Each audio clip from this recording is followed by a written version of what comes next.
Company, അതായത് പുറത്തുള്ള ഒരു കമ്പനിക്ക് വേണ്ടി വർക്ക് ചെയ്യുന്ന ആള്, ഫ്രീലാൻസ് ആയിട്ട് വർക്ക് ചെയ്യുന്ന ആള്, അതായത് നിങ്ങൾ എന്തെങ്കിലും സോഫ്റ്റ്വെയറിന് വേണ്ടിയിട്ടോ അല്ലെങ്കിൽ വേറെ എന്തെങ്കിലും ഔട്ട്സോഴ്സിങ് ചെയ്യുന്ന ഫ്രീലാൻസ് ആയിട്ട് ചെയ്യുന്ന ഒരാളാണെങ്കിൽ നിങ്ങൾക്ക് എങ്ങനെയാണ് ഇൻകം ടാക്സ് വരിക? അതായത് ഇവിടെ ടാക്സ് ചെയ്യേണ്ട ആവശ്യമുണ്ടോ?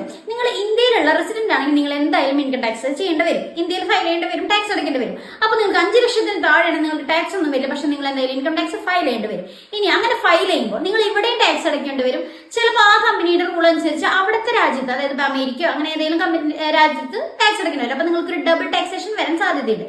ഇനി അങ്ങനെ വരാണെങ്കിൽ തന്നെ നിങ്ങൾക്ക് ടാക്സ് റെസിഡൻസി റിലീഫ്, ആ ഒരു ഓപ്ഷൻ, ആ സർട്ടിഫിക്കറ്റ് ഉപയോഗിച്ചിട്ട് നിങ്ങൾക്ക് അവിടെ ടാക്സ് അടയ്ക്കാതെ ഇവിടെ മാത്രം ടാക്സ് അടയ്ക്കാൻ പറ്റും. അപ്പൊ നിങ്ങളുടെ ഈ ഡബിൾ ടാക്സേഷൻ ഒഴിവാക്കാനും പറ്റും. ഇനി ഇങ്ങനെ ചെയ്യുമ്പോൾ നിങ്ങൾക്ക് വർഷം 10,000 രൂപ ടാക്സ് ആയിട്ട് വരണമെങ്കിൽ, ഞാൻ പറഞ്ഞത് ഇൻകം അല്ല, ടാക്സ് ആയിട്ട് 10,000 രൂപ വരുന്നുണ്ടെങ്കിൽ നിങ്ങൾ എന്തായാലും അഡ്വാൻസ് ടാക്സ് അടയ്ക്കണം. അഡ്വാൻസ് ടാക്സ് അടയ്ക്കേണ്ടത് ഓരോ ക്വാർട്ടറിന്റെ എൻഡിലായിട്ടാണ് നിങ്ങൾ അഡ്വാൻസ് ടാക്സ് അടയ്ക്കേണ്ടി വരിക. ഇനി ഇതുപോലെ ചെയ്യുമ്പോൾ